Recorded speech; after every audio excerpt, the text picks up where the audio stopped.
Don't know.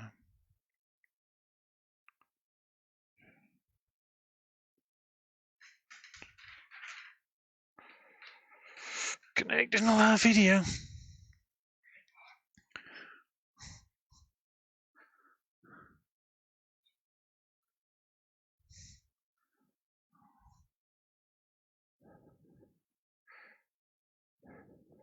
Good afternoon. I hope everybody can hear me all right.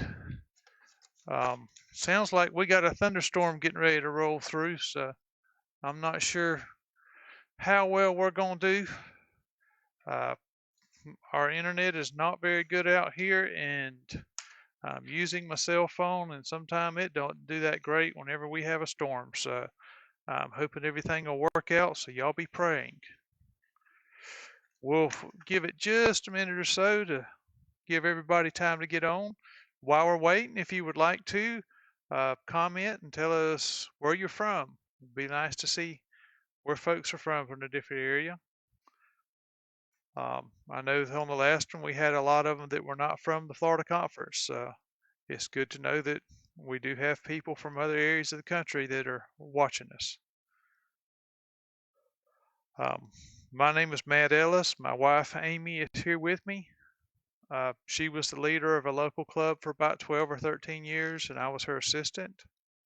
We're not part of a club right now, but we still love Pathfinders, so we enjoy traveling and teaching and doing different honors for churches and for clubs and for doing things like camporee and things like that. So if you're interested in us maybe coming to your church and helping out sometime, just let us know. We would be happy to do it. We actually had quite a few things scheduled before the coronavirus hit and have not been doing any traveling. And this is the first day that we've actually tried to do any streaming. So the first one acted like it went pretty well. We just did the Native American Lore Honor just a few minutes ago and finished it. So hopefully this one here will go just as well. And if you missed the Native American Lore Honor and would like to do it, we're actually going to be doing it again in just a few minutes. If for some reason we have problems with this video, I plan to leave it up on my Facebook account, and I think the Florida Conference is trying to record it also, so they may have it up also so you could watch it later. And I do have a website also that we use for Pathfinders, and I'm hoping one day if I can figure out how to do everything to put it on YouTube to where maybe clubs can, do it online also. So looks like we might have a few of people hooking up. I'm not sure. Okay, looks like High Springs is on with us, and DeBerry, Orange City. It's good to see y'all. Hope everybody can hear me all right. All of the sound and everything went well for the last one, so I'm going to take it that everything is fine on this one. She said Melbourne just joined also. So hopefully we'll have a good group here before it's over. I do think I've got it to where you can rewind if you need to also, but like I say, it should be on my Facebook account once we're done, and you should be able to start it all over again if you need to. Now, I tell you what, we'll go ahead and kind of start, and I like to start my honors with a prayer. We sure know that we can always use the Lord's help, so if you will, let's bow our heads for a prayer real quick. Father, we thank you for being with us through this day. I know we have a storm coming, Father, but we were very dry, and I appreciate any rain we can get. We thank you for the beautiful weather we've had and the nice, cool spring that we've had so far. We thank you for the blessings that you've given us, Father.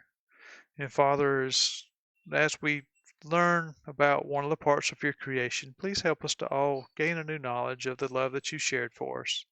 Thank you for blessing us all and keeping us safe. Thank you for guiding us and giving us so much. And please help us to get through this COVID virus still, to everybody can maybe get back to normal one day.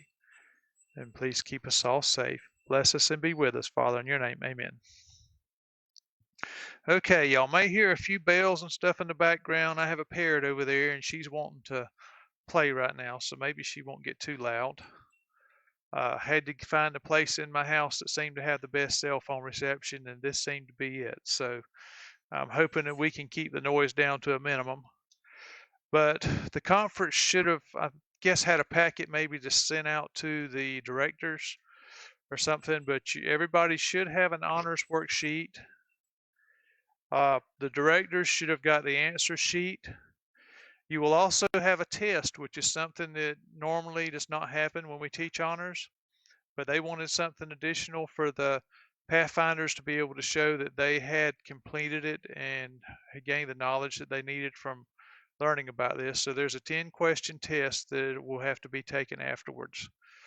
And the directors should have also got the answer sheet for that also. If you're not from the Florida Conference, or even if you're having trouble getting it from the Florida Conference, if you can try to contact me through Facebook, I'll do what I can to get you whatever resources I can. And I know from the last one, I had a lot of comments, and I actually have company coming here right after I'm done teaching these. So it may take me a day or two to get back with you.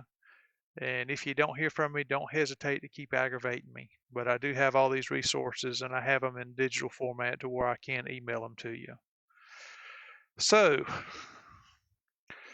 I will warn you when we're talking about dinosaurs, I usually murder a lot of the names of these dinosaurs. I'm not very good with it. My wife's a lot better than that. But so far, I've not been able to get her to teach any honors for me. So I told her I'd let her teach this one and I would teach Indian lore, but I couldn't talk her into doing that. So she may have to help me with some of the pronunciation.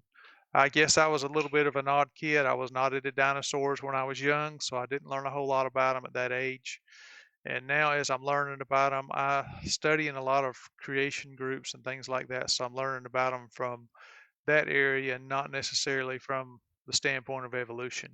So you may hear some different things that you don't hear in school and stuff like that, and I hope maybe you'll learn a few new things. Uh, the stuff that I like to study about, like I say, is the stuff about the flood and creation and different things like that, and they definitely don't go along with the standard view that secular science has. But this may not take real long for this honor. We'll see. There will be a few things you'll need to do afterwards, and we'll go over that whenever we get to the end. And I wish that we were in more of a classroom type setting, because I've actually got little model dinosaurs and I've got posters and all that stuff that would help, but I'm hoping that I've got everything in this PowerPoint that you'll be able to understand what we're talking about. So let's see if I can get my PowerPoint to work. We'll go ahead and get started. So on your worksheet, letter A says, what does the term dinosaur mean?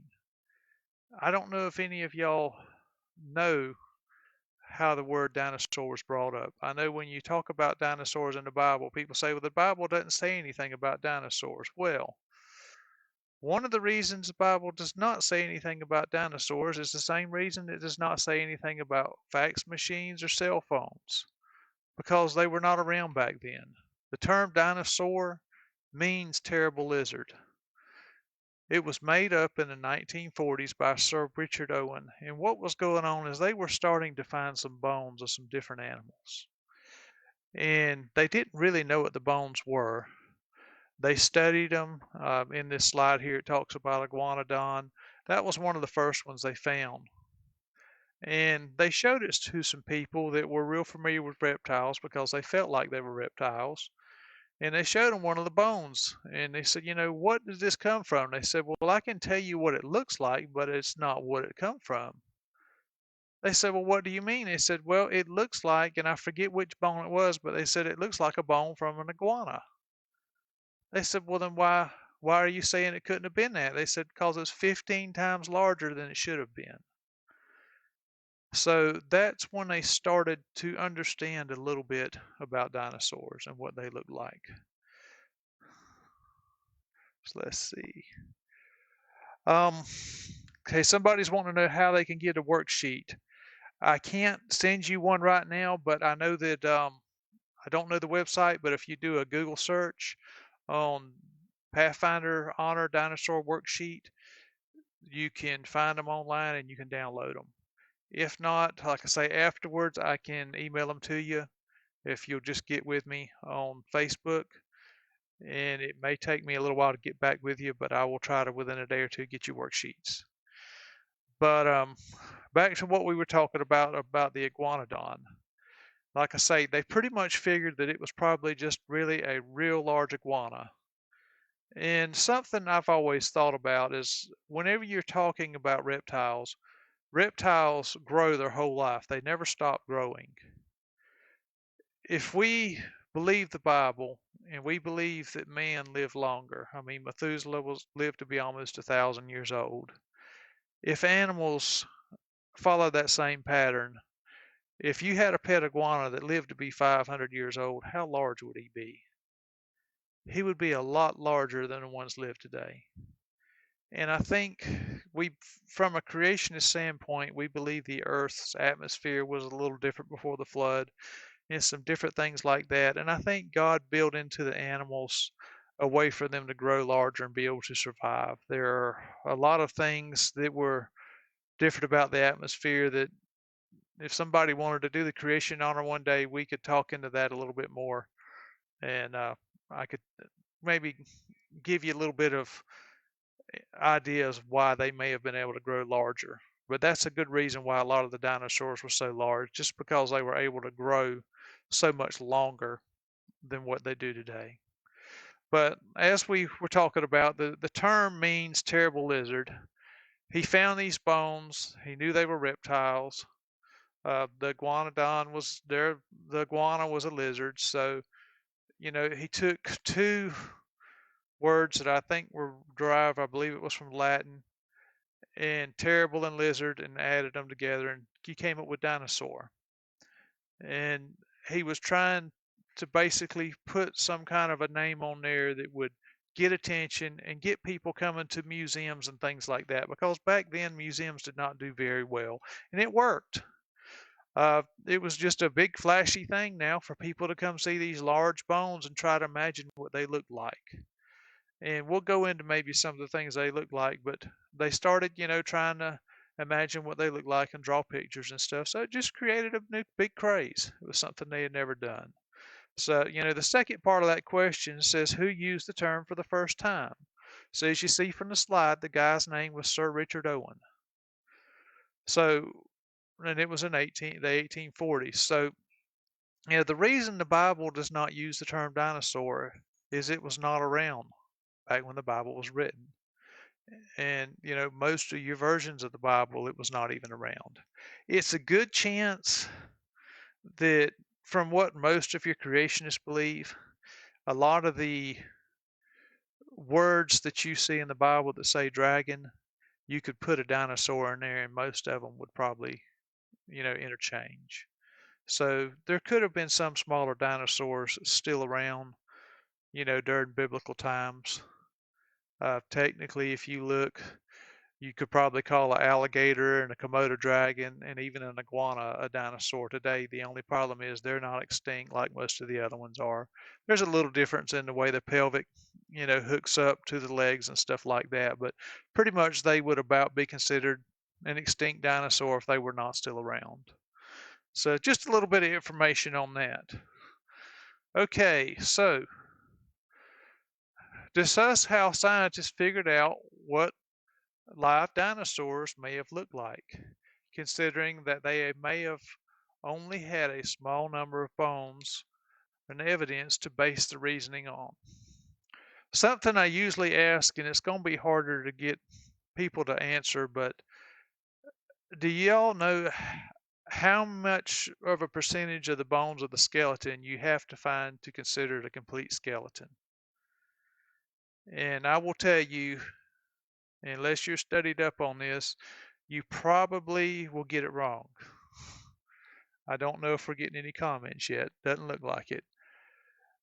Do y'all understand that if you have 10% of the bones of the skeleton, they will call that a complete skeleton?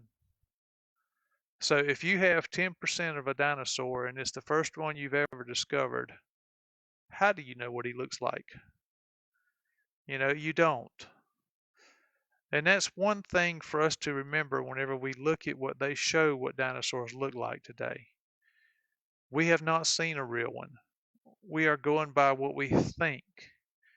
And most everything that has been written down and drawn and everything else comes from an evolutionary standpoint. So we need to remember that whenever we look at these different things. We are beginning to find some fossils and stuff that are giving us a lot better idea of how things look.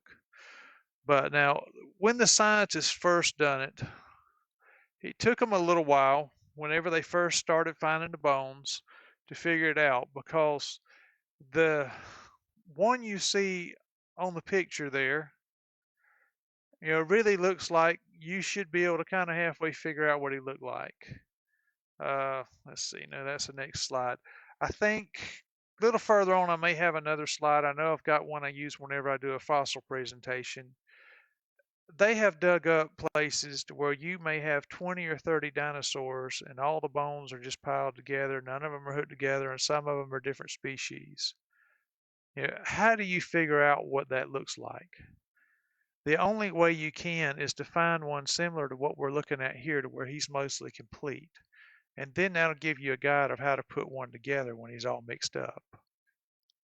So I know for several years they had a dinosaur that was similar to like a brontosaurus. And they either had it in the museum over in England or in the Smithsonian, one or the other.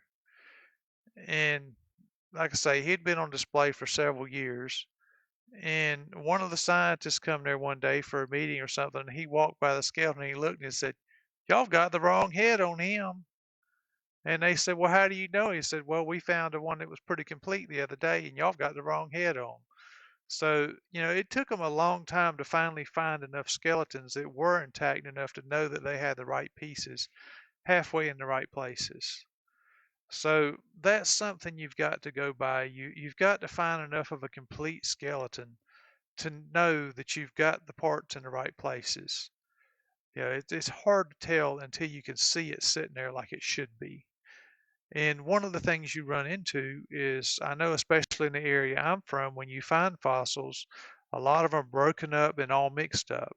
So unless you find one like you see in this picture where everything's halfway intact, it's just really hard to know. So it takes a lot of study and stuff like that to figure it out. So I don't know exactly what y'all want to put about the question, or if y'all, I guess you don't even have to write anything.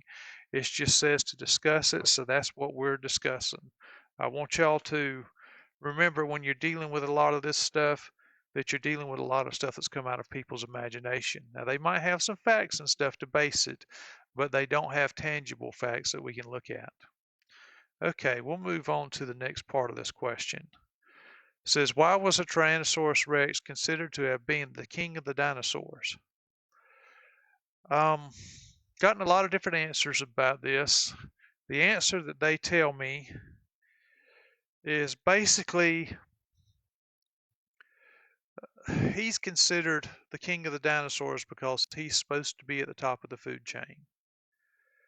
Now, I will tell you that according to a lot of people, he's no longer king of the dinosaurs. He reigned for many years, but they have found actually dinosaurs that they believe were predators similar to him, a lot larger, a lot stronger. Found one down in South America a while back that was a lot bigger than he was and was one of the largest types of dinosaurs like him they've ever found. So he's probably not king anymore from what they're saying. But the reason they called him that, like I say, is he was supposed to be the apex predator. He was supposed to be the top of the food chain and nothing hunted him. So it's just something to think about. Like I say, some of these honors were made quite a while back. When you're finding new discoveries and stuff like that, it's hard to stay on top of it. So it's good to have somebody to teach it that does study up and does know some of the things too. And I'm really not as studied up as I would like to. I know you'll probably get somebody from Southwest University or something that would probably know a lot more than I do. But like I say, it's interesting when you take the time to do a little bit of study, you will find there are a lot of different magnificent creatures God made. And something else to think about T-Rex. He's a magnificent creature in what he does. They argued for years about him whether he was a scavenger or whether he was a predator. It's a good chance he was probably both. He's probably like the bald eagles I see here around my house. You always think of him being a majestic bird and a hunter and all this stuff, But I can't tell you how many times I've rode by a flock of buzzards and he's sitting right there with them eating roadkill. So an animal like him or like the T-Rex, when they need to kill food, they'll kill it. But if there's an easy meal sitting there, they're going to clean it up too. And that's why God made a lot of the large dinosaurs like this, because when a dinosaur died, you needed a large dinosaur like this to come clean the mess up so you don't have rotting carcasses laying all over. So God had a plan in all this. So that's just some information about T-Rex. So it says, what other dinosaurs are also considered dominant king species? Okay. Let's see, I had something there, but let's keep going. So we had a lot of different ones. You had the Albertosaurus. It's not one I know a whole lot about, but I mean he was basically similar design to like a T-Rex, but as you look at him, you can see he was probably a lot more slender, may have been faster. The Tarbosaurus, bataar, like I say, I'm gonna murder these names. But they kind of show him of how big they believe he would have been compared to a man. Now, once again, you can see he's got kind of like feathers is what they believe all over him. If they do find some dinosaur skin, they've started finding some of it in the last 30 or 40 years that's somewhat intact. And I think I've got a picture or two on that maybe a little further back. And they're finding some things they believe are similar to feathers on them. But like I say, we're not seeing what the things are really like, but they're using their imagination to try to do it. I mean, that's not necessarily a bad thing, but you can see this discovery was done in 1955, so we've discovered a lot since then. Okay, the Allosaurus, and you can see how big he is compared to a man. So, he was good size. And once again, he was probably a predator, probably a scavenger too. And unless you're something as big as a brontosaurus or something, if you're smaller, you probably have to worry about him. He would be more at the top of the food chain. Okay, this is, I believe, the one. Well, no, this one was found in Oklahoma. This is the state dinosaur in Oklahoma. But he's another one, that can be considered at the top of the food chain or the king of their species. They're the largest, the biggest, and the baddest. So they ate everything else, and they didn't have to worry about much eating him. And I guess that's what you want to be if you're a dinosaur. Okay, so why did dinosaurs lay eggs? I don't know if anybody's ever thought about that. And I have gotten all kind of different answers over the years. And the answer that they give you in the answer book really is pretty simple. It basically says because they're a reptile. And they are. They're a type of a reptile. Just a lot of them are a lot bigger than the ones nowadays. But reptiles lay eggs, so that's why they laid eggs. They do find a lot of dinosaur nests. They will have a lot of eggs in them. A friend of mine had one a while back. He offered to let me take it to Oshkosh if I wanted to for a display I was setting up. But, when I got to thinking about that, a real fossil nest of dinosaur eggs goes for about $20,000. I decided I didn't want to be responsible for taking that up to Oshkosh for it to get broken or something, so I didn't. But I do have some reproductions of some eggs. I don't think I put it in here. Might have. Let's see if it's in the next slide or two. Here's some more fossil eggs. Okay, here we go. This is the largest dinosaur egg found so far. So you think about the size some of these dinosaurs got, bigger than a house. And they all started small. And that's another reason I believe that God probably just allowed them to grow larger as they lived to be older and older. Because on TV, on some of the movies, you'll see a dinosaur egg that looks like a Volkswagen Beetle. No, that's not what they were.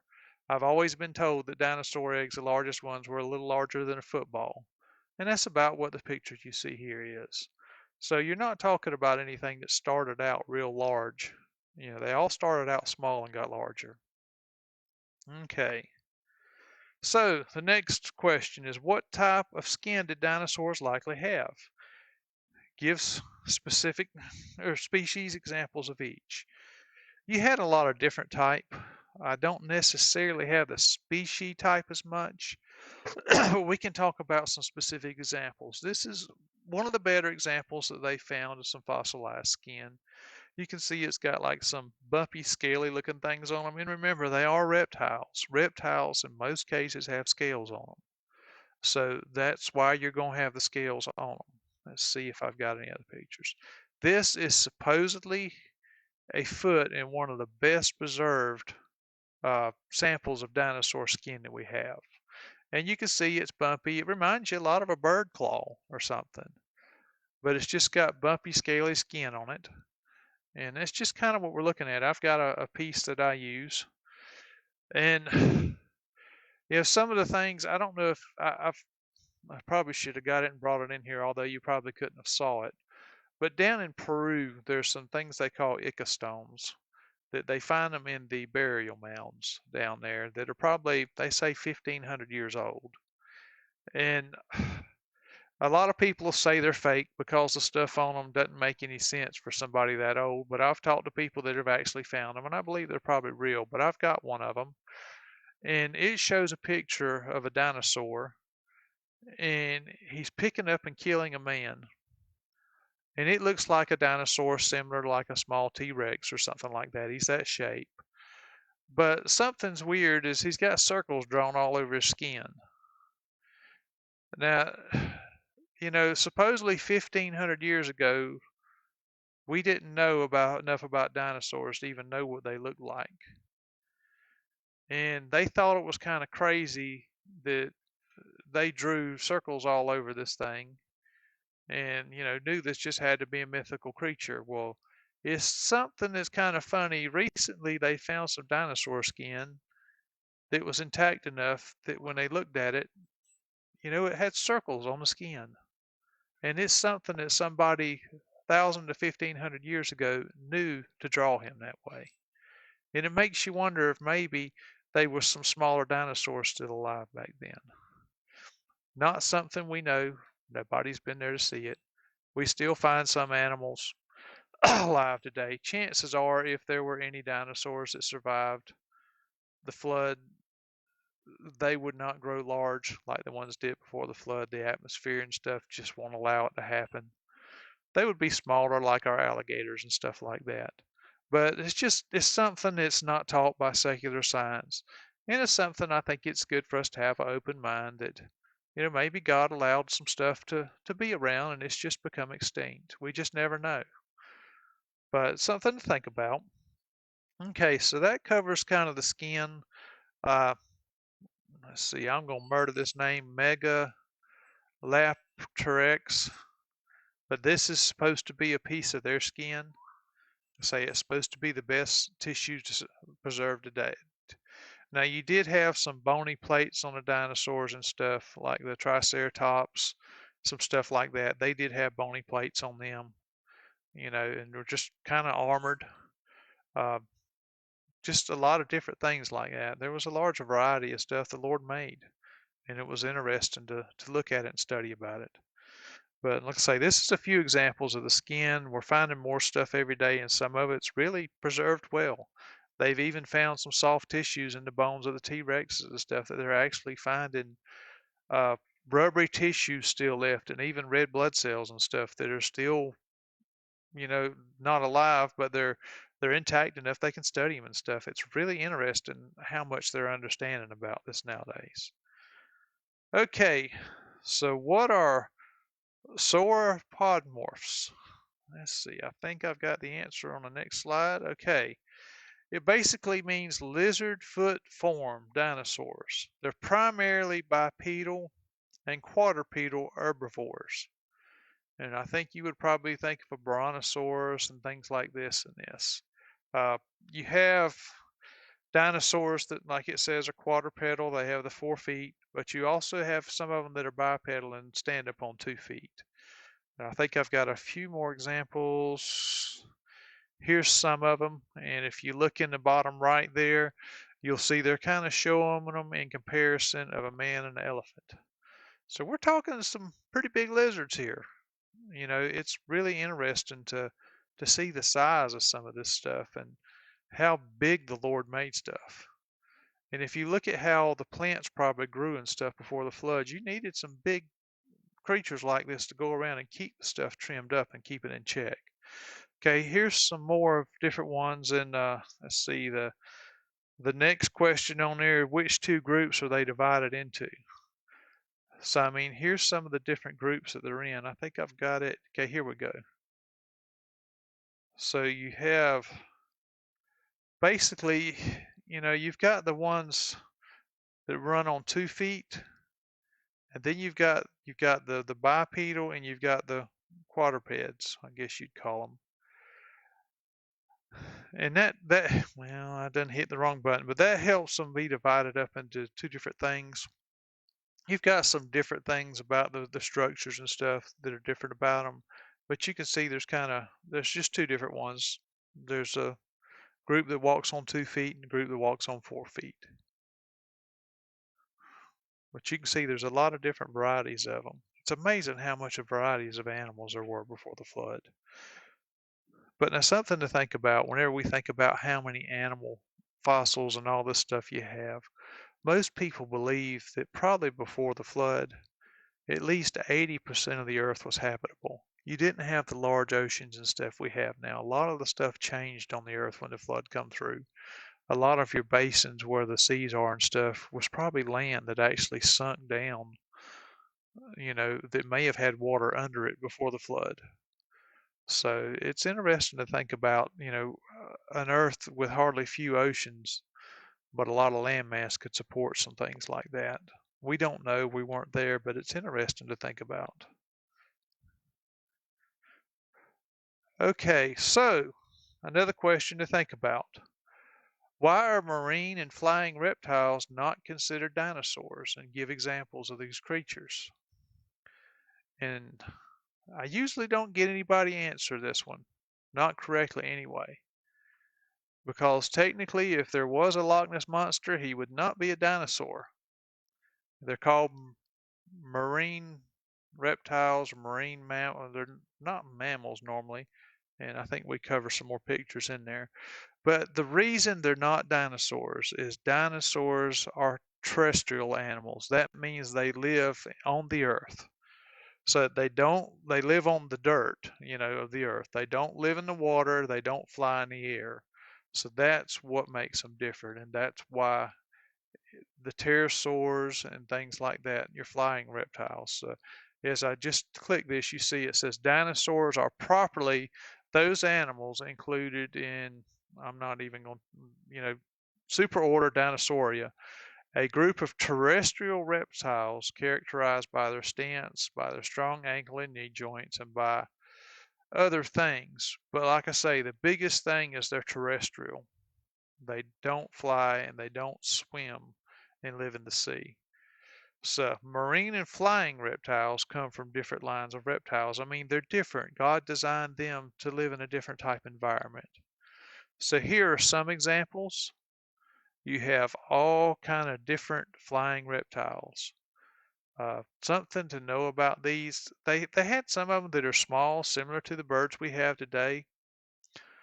There are people that still believe some of them are living over in like Papua New Guinea and some of the other areas. Actually, New Guinea gave some people permits to go trap them, but they haven't brought any back yet, so who knows if they're actually there.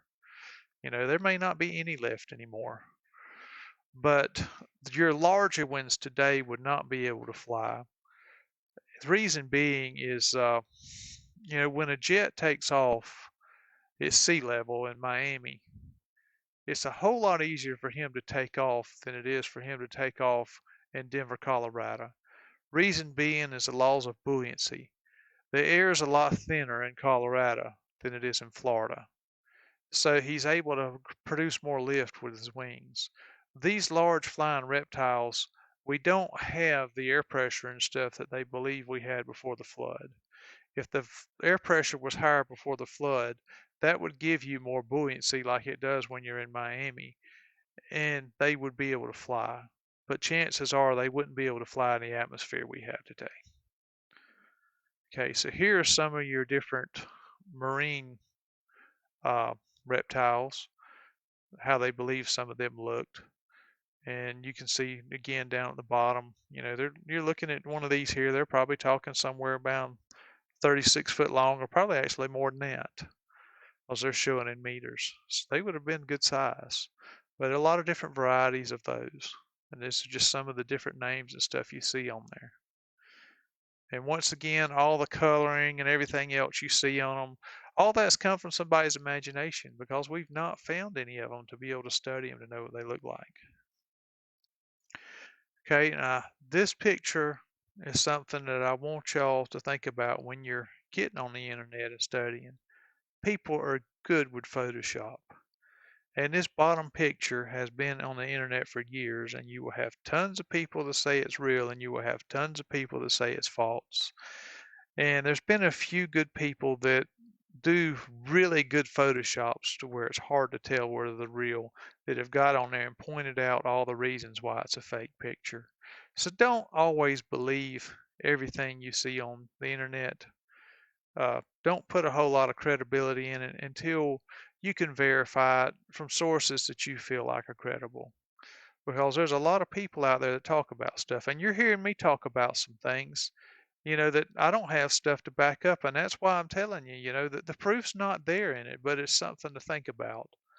I want us to be able to, whenever we think about dinosaurs, to be able to put them in what we believe are Bible truths.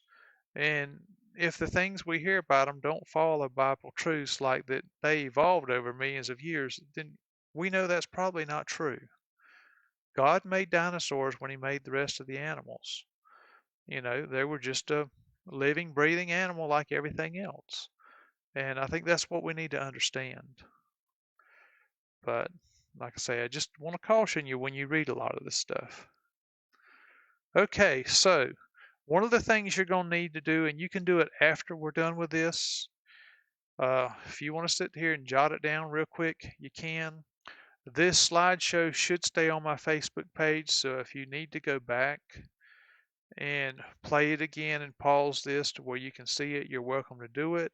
Or you could even find another picture or draw something on your own that you want, but you need to make a diagram of the food chain of the dinosaurs.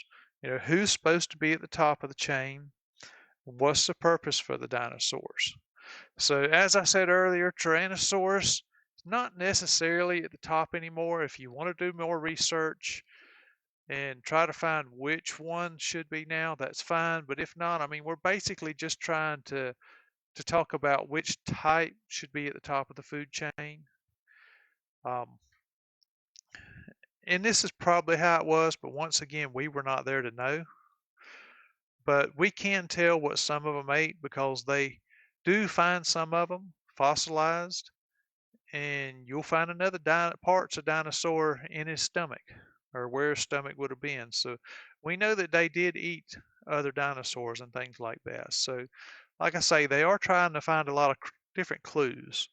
So it says here, what was the purpose for dinosaurs? Well, we've got several different purposes for them. Like I said a while ago, chances are the plants grew very well at the flood, before the flood. And you had a lot of these large dinosaurs, they could actually trim the trees and stuff like that. Some of them could reach up real high. And I think they kept the earth from just overgrowing too much in some areas. But then you had like the velociraptors and the tyrannosaurus and things like that. They probably were predators, but probably also were scavengers. And when you had a large herbivore die, they would come along and they would eat him and clean up the body and keep it from sitting there and rotting and causing more disease and things like that. And you think about it, what would we be today if we did not have buzzards and different animals like that that come along and clean up dead bodies? The world wouldn't be as pleasant as it is right now if something would stay there and rot for a month or two and you have the bad smells and stuff.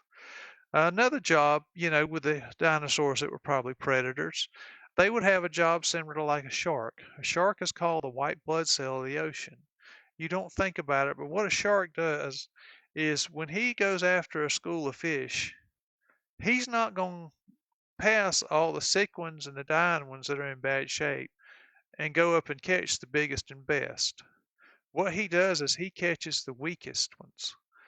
And what that does is that keeps the weakest ones from breeding and causing more weaker animals and fish to be born, or diseased animals to pass their genes on and things like that on to the next generation.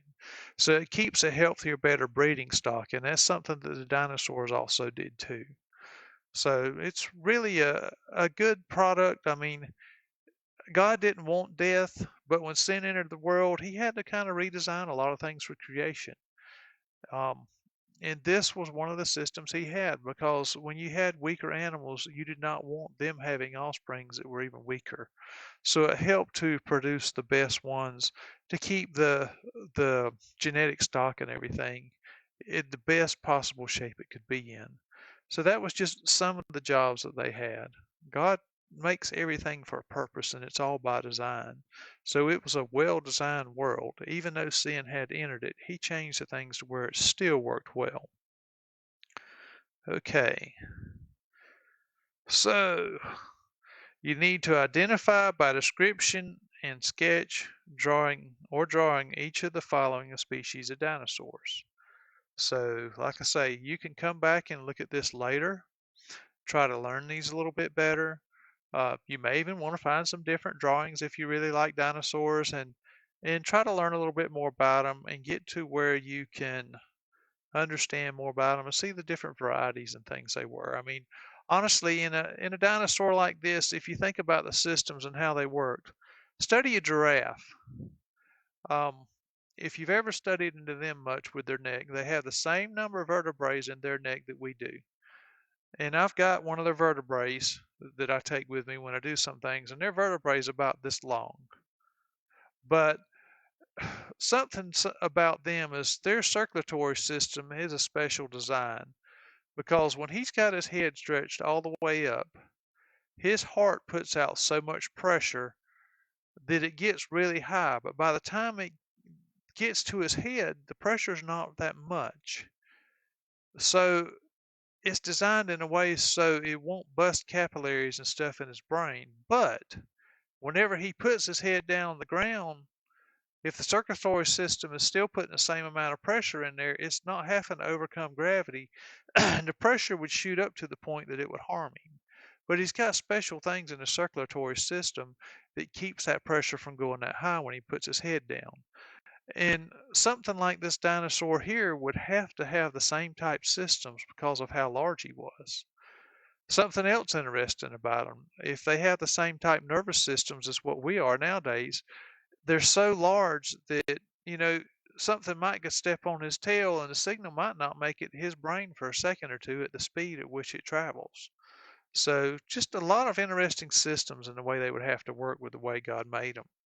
But like I say, this is a sauropod, and this is one of them that y'all can draw or sketch, or just learn, what they look like from the drawings.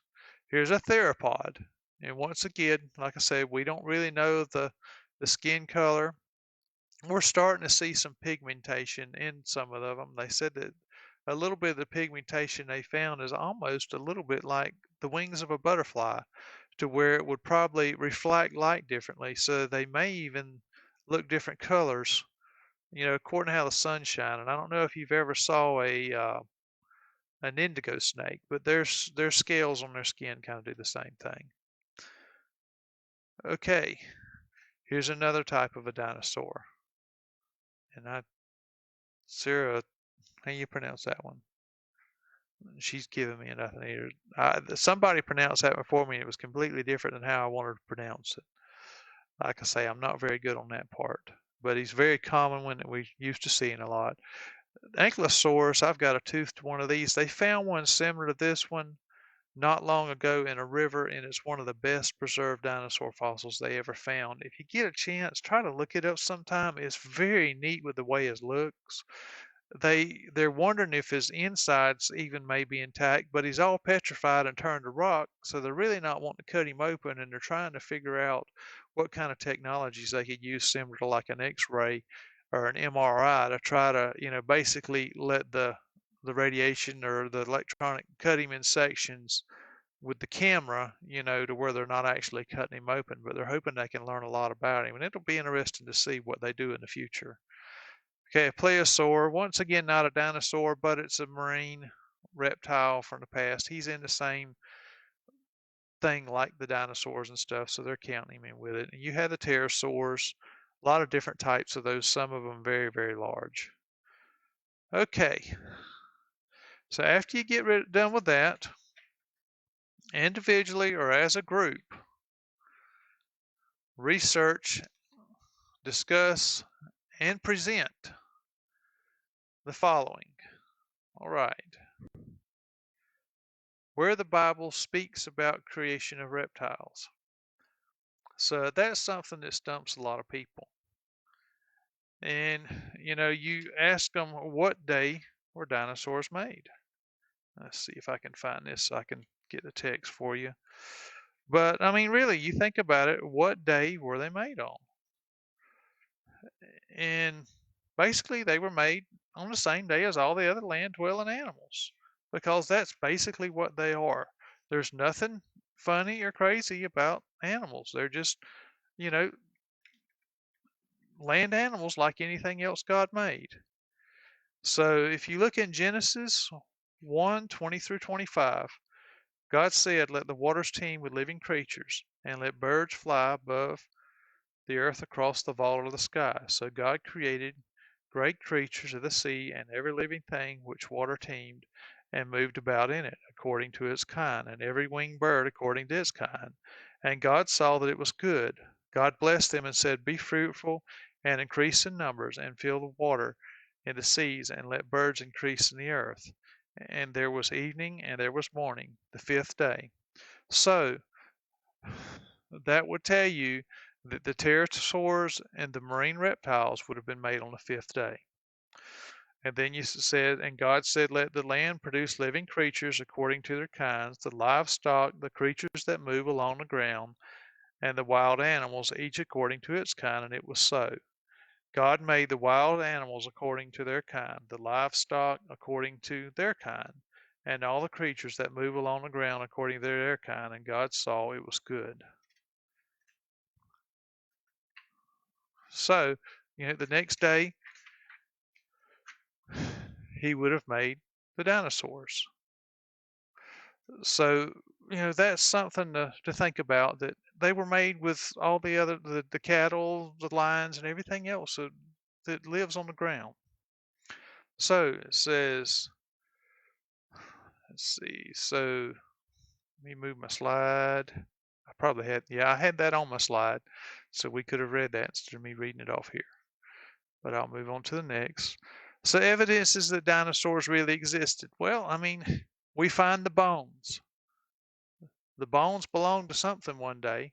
It's not just something that somebody made up and stuck in the ground. So that gives us evidences that dinosaurs really did exist. There's fossils all over the world. We find fossilized footprints. You see, one day I would love to get a copy of this Delk print that you see in the bottom right.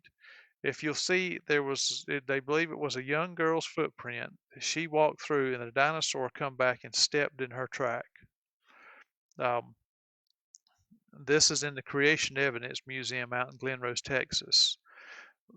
Out in that area, they have a lot of dinosaur footprints that come out of the Paluxy River, and they claim that they're finding human footprints along with it. But you'll find dinosaur footprints all over the world in different areas. So there's a lot of evidence to say that we had large reptiles living on the earth at one time. Okay. So they also want us to discuss the appearance and disappearance of dinosaurs according to the following theories.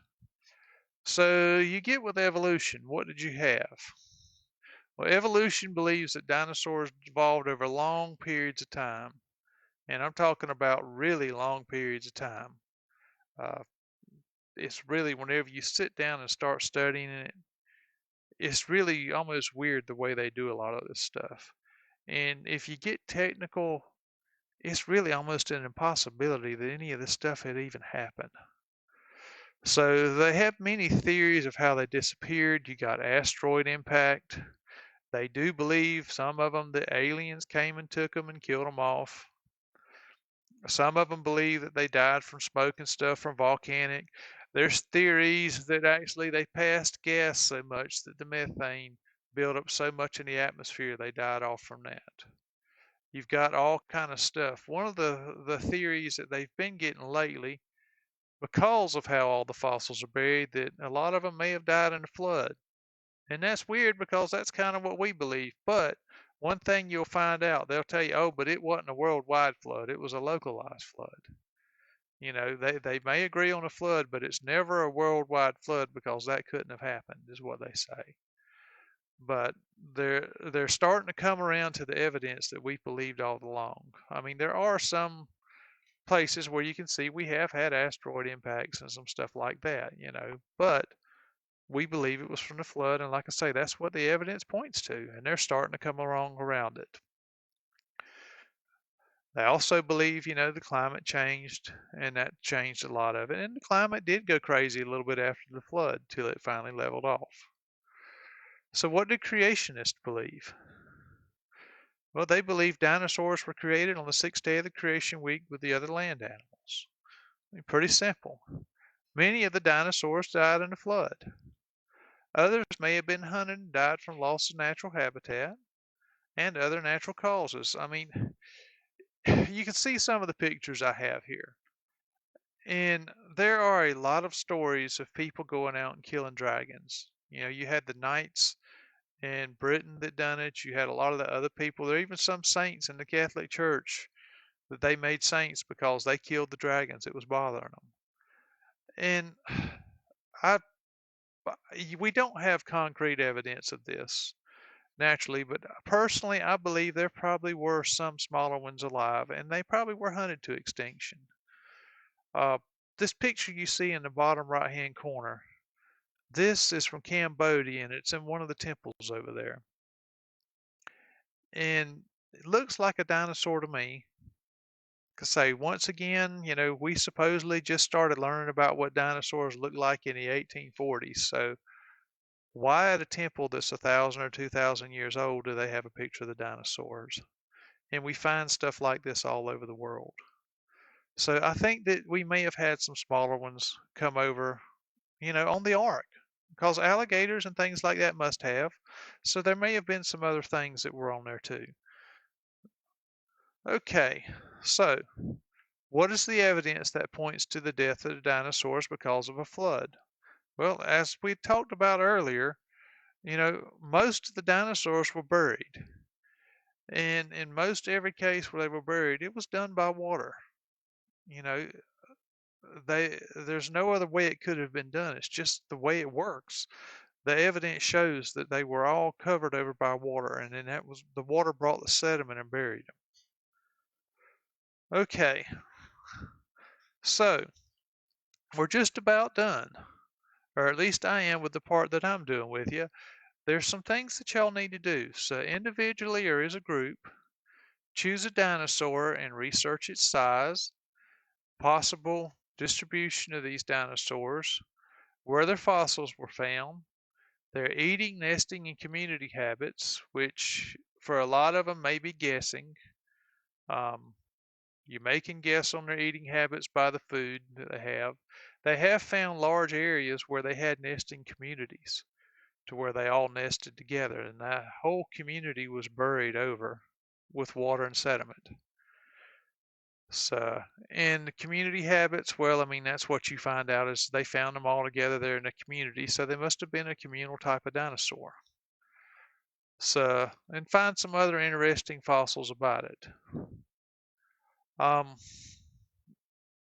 a lot of states have state dinosaurs, and I tried to look it up for Florida to see what their state dinosaur was. I cannot find a state dinosaur for Florida. And if you look at this picture, they show there are no dinosaur fossils in Florida.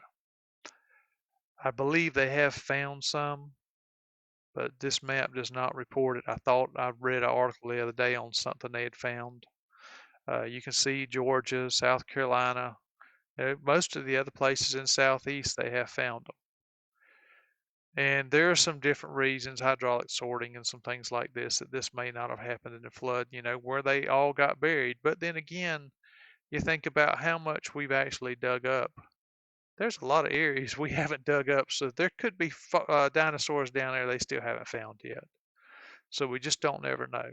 But, probably you're going to have to do it as an individual unless y'all want to get together and work with a computer with some of the other pathfinders in your group.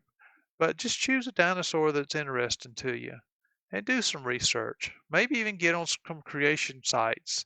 If you need help, I can give you some creation sites that you could get on that may help you out.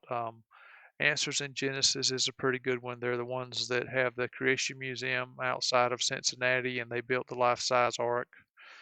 A little bit of their stuff I don't agree with, but for the most part, they agree with us.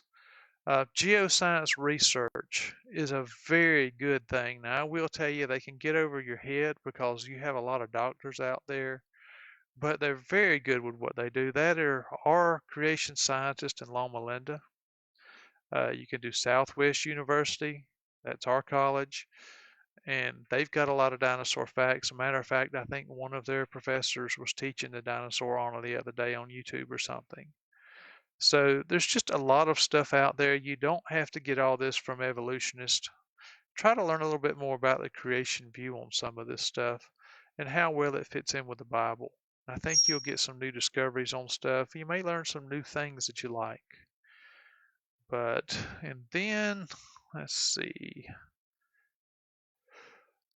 The next requirement is make a collection of 10 images of dinosaurs, fossils, and identify the following: the name of the dinosaur the fossil's from, place where the fossil was found, the year of its discovery, and its general characteristics. And I mean, with the internet nowadays, there are a lot of credible places that you can get on there and find this stuff, even if it's just on the Smithsonian's website or like National Geographic. So you should not have too much trouble finding this. In the age of computers, it really makes things a lot nicer. But like I say, you may even want to try to find some things that are even a little bit more local. Or, I mean, go from a creation site, see if you can find out some interesting things on that too. But just try to learn some more about dinosaurs and, try to figure out some new ways. Like I say, if you need some resources, get with me. I'll do my best to provide them. And like I say, if y'all are halfway close to us, let us know if you want us to come down sometime. We probably have about 10 different honors we're set up for to teach, and we have all kind of stuff we usually bring with us when we do it. And honestly, before the coronavirus hit, we were going to be going up into North Carolina and Tennessee and down into Florida. So just call us if you're interested, or if somebody wants to come camp. We've got room out at our house, and we're actually building an education room upstairs in our house where people can come in and hopefully have all our stuff on display. But I hope you've learned a little bit more about dinosaurs than you knew. Like I say, I'm not an expert by any means, but try to look at things like I say, from a biblical standpoint on this. And dinosaurs are one things that, the world's kind of used for them, and a lot of Christians don't like to touch them just because evolution has tainted them so much. But don't be scared of dinosaurs. They follow right along with the creation story, and they follow right in with the Bible. So just be there and learn some new things that you can talk to other people about on these dinosaurs and show them that they do fit in with God's plan and they do fit into the Bible. So unless we've had any good questions, which it doesn't look like we have, I guess we will close it now. I think we're pretty much about on time of where we're supposed to be. And like I say, I'm going to try to, as long as Facebook will allow me to do it, I'm going to keep this up. So if you've had somebody that missed out and wants to come back and do it, they're welcome to come in and do it later. And like I say, if you have any questions, get with me. Also, don't forget the test that y'all should be taking afterwards. After you do the 2 reports on here, I think, and draw the pictures where y'all can identify, I think that should have all the requirements done, and y'all should be able to finish getting the Dinosaur Honor. So like I say, if you have any questions, let me know. But otherwise, y'all have an enjoyable time at Red Zone. And I've got to stop and get reset up because in a few minutes I will be doing Indian lore. If anybody wants to do that, if you don't have plans for something else already, we'll be doing it. hope to see y'all sometime, and maybe in another year or so, we can do Red Zone again, and maybe we can all come together and we won't be doing it like this. But hey, at least we're able to be here and celebrate the Lord and the creation He's made. Y'all have a good day, and at that, we're going to end it. Thank you, and God bless. Bye.